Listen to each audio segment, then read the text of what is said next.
I wish that people who got that diagnosis immediately could be with somebody who has survived and found out all about the truth about cancer and all of these different things, so they could guide them as well. Because the only education you get about it is what Western medicine gives you, which is these are your options, and it's always chemo and radiation and surgery, and that's it.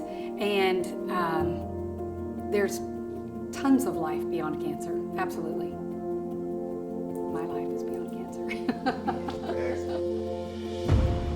The biggest difference has been in my refrigerator and cabinets, probably, for the most part, as well as I was already exercising and taking good care of my body physically, but not so much with the other stuff. So I get up in the morning, I make my shakes, I take my supplements, I make my kids shakes and whatever I'm giving them, you know, as far as that goes. We've got children to worry about too, or to take care of as well. So then I go to work and I make sure a lot of preparation now. I have to pack what I'm gonna eat throughout the day, because nowhere I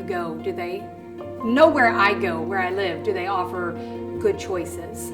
So it's all the refined sugar, it's all the fried, it's all the bad stuff, fake, artificial, everything. So, you know, I prep my stuff, and then I take it to work and go to work and hit the gym on the way home, and then go back home. And then we have a whole nother life when we get home, because we have business and then your personal fun, what you do for your hobbies and stuff. So I take the bone marrow, I take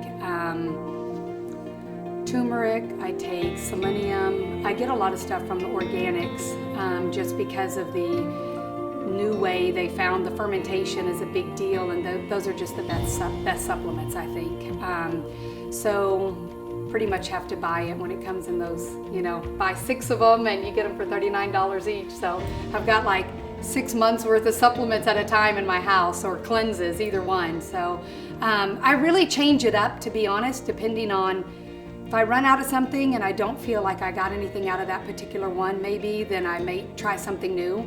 So my list of supplements is constantly changing, honestly. There are some staples, the bone broth, the powdered, any kind of the protein powders, the stuff that I add to the shakes, because I drink a lot of shakes, and then I juice, and sometimes I just blend whole foods into and then throw them in with the shake. So I just kind of boost the shake up a little bit with whole foods. You know, I think one of the most important things to remember, that this is about you and your journey. If you hear something you don't like, then let it resonate with you. It has to follow your own gut, your own instincts about it. The doctors are just people, and they just tell you what they tell you. And that's it. That doesn't mean it's law and you have to do that. So take the time. I wished I had taken a little more time to research and learn before I made the gut decision to just get it out. You know, that was my reaction. If it can be gotten out, get it out. Well, hindsight now, I know that it's not like that. It's not, you don't just pull something out. That all of these changes up to it, everything you eat and drink and put on you and breathe and live, surround yourself with, can be a part of it, and as well as the thoughts you think. So take the time to figure out what's right for you and your family, and just don't be rushed into a decision. Explore your options, find options.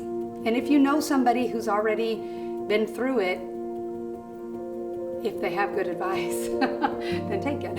Or listen to them, you know, because I get a lot from other people, from, you know, even all these wonderful people here, I'm hearing different, learning new things and stuff. So kind of just go with your gut more than anything. I feel like there were things that I was told that I felt were wrong, and I still did them anyway, because I felt like, oh, I've just got to do this. I'm scared to death. I've got to get rid of this.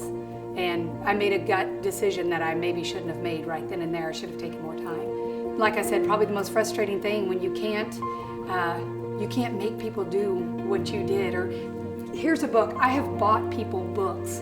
The Truth About Cancer. I've bought them Suzanne Summers' Knockout. I've told them about everything I've learned, and basically created these little care packages for people who if they tell me, if I hear a story, I'm going to say, would you allow me to give you something? Or would you allow me to give your sister something? Or whatever, and I've already got it all ready to go for somebody, because that's what they need. They're going to get the Western medicine protocol. They're going to get that information. That comes from their doctor the minute they find out. But they don't know about this. It's amazing how not well known this still is. So yes, I have a favorite saying that I can't always quote it exactly, but it's, "You cannot withstand the storm," and the warrior replies, "I am the storm." So that's the way I attack it. That was my husband's first reaction, was the night we got the phone call with the results of the mammogram. He said, "This is just an opponent. It's like the opposing football team. You got to learn their strengths and their weaknesses, and you got to attack it from that point of view." And I was like, never really thought about it that way, but that was his way of dealing with it. We have got to learn about your opponent so we can best figure out how we're going to defeat it.